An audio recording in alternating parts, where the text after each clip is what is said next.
आज हम पढ़ेंगे क्लास 10th का चैप्टर नंबर 5 जिसका नाम है अर्थमेटिक प्रोग्रेशन।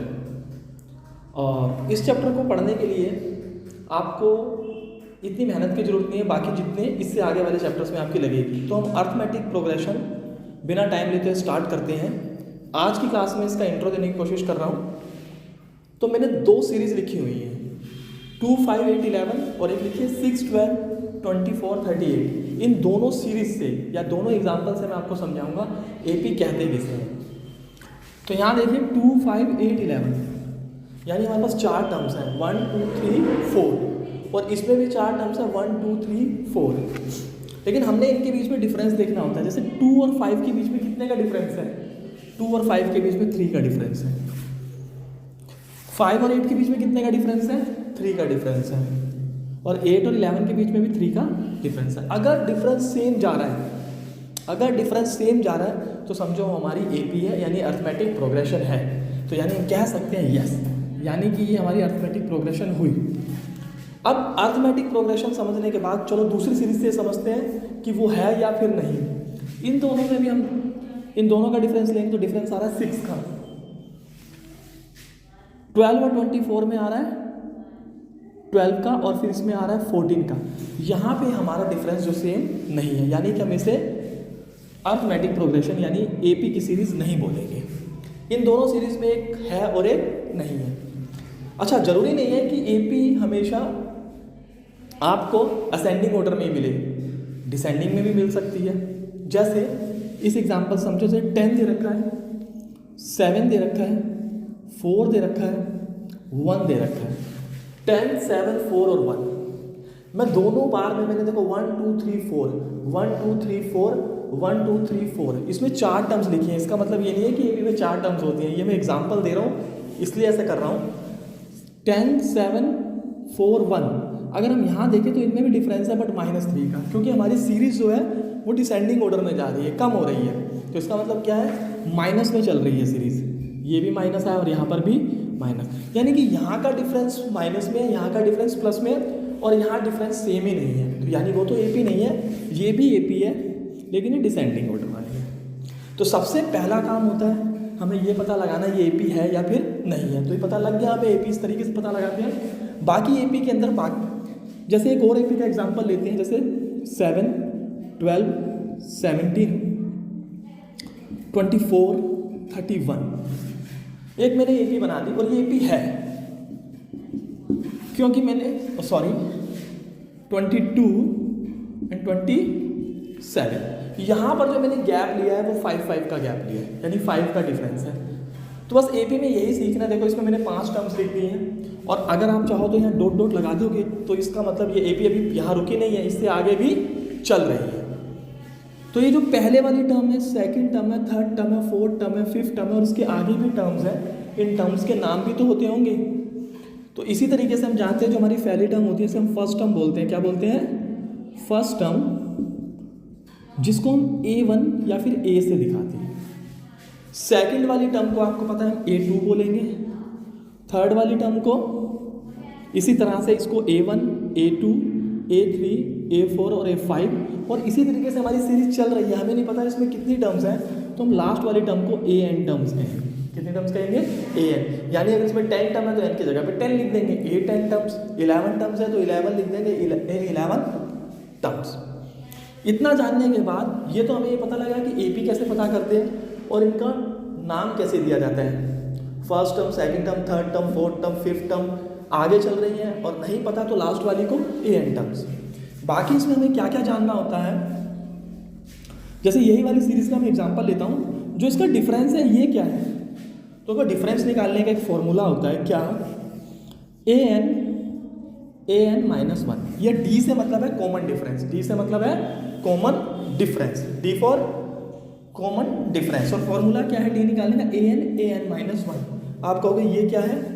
मान लो आपको D निकालना है, तो D निकालने के लिए हमने क्या किया था? सेकंड में से फर्स्ट को माइनस किया या थर्ड में से सेकंड को माइनस किया। मान लो आप थर्ड में से या सेकंड में से फर्स्ट को माइनस करते हो तो सेकंड के लिए आपकी सेकंड टर्म है, यानी n की जगह पे 2, यहाँ भी n की जगह पे 2 लगाओगे और -1 तो A2, 2 में से 1 गया A1, यानी A2 - A1 यानी 12 में से 7 को माइनस किया तो यहाँ पर आपका कॉमन डिफरेंस कितना आ रहा है, 5 आ रहा है। तो जो इनके बीच का डिफरेंस होता है हम उसे कॉमन डिफरेंस यानी डी से दिखाते हैं, बाकी जो है ये लिखे हमने टर्म से दिखाते हैं, लास्ट वाले टर्म को ए एन कहते हैं। इन चीज़ों से हम कुछ बेसिक सीख जाते हैं एपी के। जैसे आपको मैं एक और एग्जांपल देता हूँ, जैसे मैंने एक और एपी ली, इसका एक एग्जांपल है। जैसे मैंने एपी लिखी 3, 7, 11, 15, 19, 23 और मैंने कोई भी डॉट डॉट डॉट आगे नहीं लगाया, मतलब सीरीज यहाँ खत्म हो गई। तो इसमें मेरे कुछ क्वेश्चंस निकल के आते हैं। अगर मैं आपसे पूछूं इसमें फर्स्ट टर्म क्या है, तो आप कहोगे फर्स्ट टर्म यानी कि ए लिख सकते हैं। क्या लिख सकते हैं, ए। तो आप कहोगे 3 है। और मैं आपसे पूछूं कॉमन डिफरेंस कितना है, तो आप कहेंगे डी, यानी 7 में से 3 को माइनस किया तो हमारा कॉमन डिफरेंस कितना आया, 4। तो इस तरीके से हम अपने एपी का पता लगाते हैं। और अगर कोई पूछे कि इसमें लास्ट टर्म क्या है, तो आप देखोगे डॉट डॉट नहीं है, तो 1 2 3 4 5 6 यानी कि जो हमारी लास्ट टर्म है वो 6 टर्म है और वो कितनी है, 23। तो इस तरीके से हमें एपी के कुछ बेसिक्स पता लगते हैं। और ज़रूरी नहीं है, मैंने आपको बताया था जो एपी है वो डिसेंडिंग में भी हो सकती है। तो एक डिसेंडिंग के एग्जाम्पल से समझते हैं। जैसे मान लो सीरीज में लिखा है 12, उसके बाद 8, देन 4, फिर 0 और फिर -4। अगर कोई आपसे पूछे इसमें फर्स्ट टर्म बताओ, तो आप कहोगे इसकी फर्स्ट टर्म है 12, कॉमन डिफरेंस कितना है, इसमें से इसको माइनस करोगे 8 - 12 यानी -4। माइनस में ये यूँ है क्योंकि डिसेंडिंग ऑर्डर में चल रही है, आपको समझ जाना चाहिए। टोटल टर्म्स कितने हैं, 1 2 3 4 5 यानी कि इसमें टोटल टर्म 5 है। और जो हमारी फिफ्थ टर्म है वो -4 है। क्या है, -4। तो इस तरीके से हम एपी के कुछ बेसिक्स पढ़ते हैं। यानी एक तरह से कह सकते हैं कि एपी का ये इंट्रो हो गया। इतना अगर आपको पता है तो आप एपी के क्वेश्चन सोल्व कर सकते हैं। अच्छा, दूसरी बात, अब बच्चे कहते हैं एपी सीख तो लिया, एपी का यूज़ क्या है, यूज़ तो हमें पता ही नहीं है एपी का क्या है। तो अगर मैं आपसे पूछूं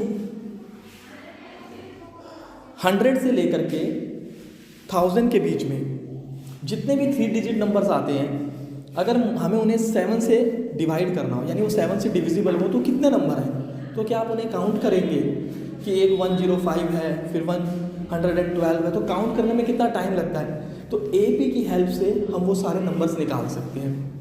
दूसरा एपी का और क्या यूज़ है, अगर कोई पूछे 1 से लेके 50 तक काउंटिंग आती है, तो हम बता देंगे हाँ आती है।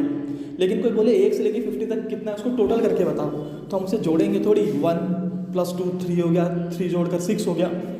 हम क्या करते हैं, वहाँ पर एपी का ही यूज़ करके 1 से लेके 50 क्या, 1 से लेके 5000 5 लाख सारे नंबर्स का टोटल कर सकते हैं। तो यही हुआ एपी का इंट्रो कि आपको नंबर्स ऐड करने हैं, टोटल नंबर्स निकालने हैं, लास्ट टर्म पता करनी है। तो इस तरीके से हम अर्थमेटिक प्रोग्रेशन करते हैं और ये हमारी हेल्प भी करता है इन चीज़ों को करने के लिए।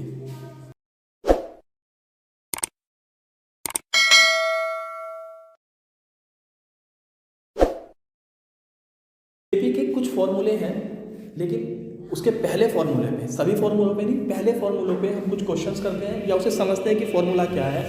तो एपी का पहला फॉर्मूला है a + n-1d। इस फॉर्मूले से हम ये पता कर सकते हैं कि 1 से लेके 50 के बीच में कितने ओड नंबर्स हैं, 1 से लेके 5000 के बीच में कितने नंबर्स हैं जो 3 से डिविजिबल हैं। तो यहाँ पर हम टोटल नंबर्स पता कर सकते हैं।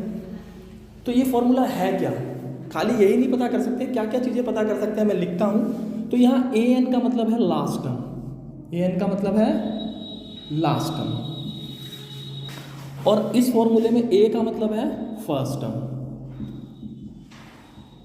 और n यहाँ पर है, n का यहाँ पर मतलब है number of terms, number of terms यानी कि एपी में कितनी टर्म्स हैं। और d का मतलब है, यहाँ पे मैंने शुरू में ही आपको बताया था, कॉमन डिफरेंस, कॉमन डिफरेंस। अगर आपको ये फॉर्मूला पता है तो इससे आप इसकी एक एक्सरसाइज पूरी कंप्लीट कर सकते हैं, यानी कि 50% चैप्टर तो इसी फॉर्मूले पे टिका हुआ है।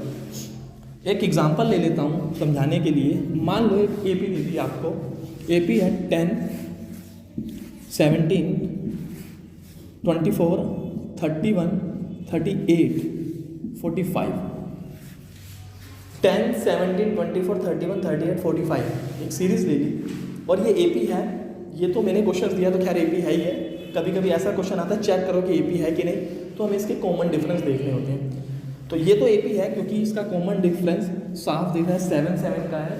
और इसने इस AP में हमसे क्या पूछा है, इस तरीके से ये हमारी AP चल रही है, ठीक है।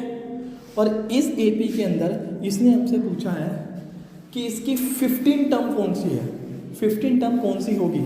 यानी हमारे पास कितनी टर्म है, 1, 2, 3, 4, 5, 6, लेकिन उसने हमसे पूछी है इसकी 15 टर्म बताओ। यानी AP आगे भी जा रही है। तो आपको अगर लिख के देख लो, लिख कर देखने में टाइम लगेगा, इसीलिए तो हमने फॉर्मूला लिया है। तो हम क्या करते हैं, इसकी 15 टर्म पता करने के लिए क्या फॉर्मूला, फॉर्मूला यही पता लगेगा।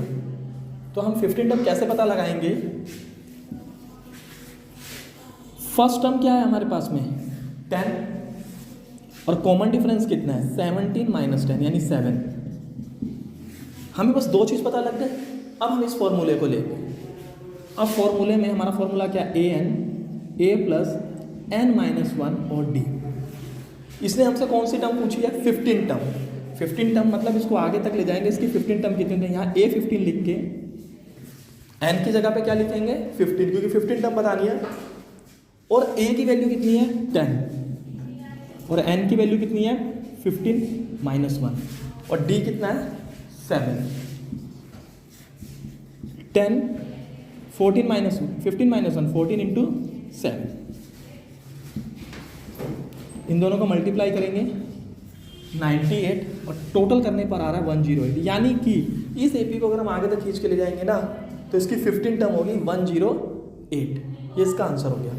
बाकी आपको एक शॉर्टकट भी बताता हूँ कि अगर आपसे क्वेश्चन से पूछा गया 15 टर्म बताओ, तो A15 आपने लिखा तो पूरा फॉर्मूला लिखने की जरूरत नहीं है। आप लिख सकते हो a प्लस 14d। क्या लिख सकते हो, a प्लस 14d। क्यों, क्योंकि फॉर्मूला क्या है a प्लस n माइनस 1 और d। अगर आपसे 15 टर्म पूछी है तो n की जगह 15 लगाओ, 15 माइनस 1 यानी आप डायरेक्टली लिख सकते हो a14d। यानी मैंने n की जगह 15 पुट कर दिया, n की जगह 15, 15 माइनस 1 कितना हुआ 14, 14 को d से मल्टीप्लाई किया a प्लस 14d। तो यानी कि हम इस क्वेश्चन को ऐसे ना करते हुए ये भी लिख सकते थे a प्लस 14d। आंसर तब भी सेम ही आता। a की वैल्यू हमारी कितनी है 10 और d कितना है 7। 10 प्लस 98, इन दोनों को मल्टीप्लाई करके 98 आ रहा है, टोटल आता 108। तो ये एक एग्जाम्पल हुआ इसके फर्स्ट फॉर्मूले का।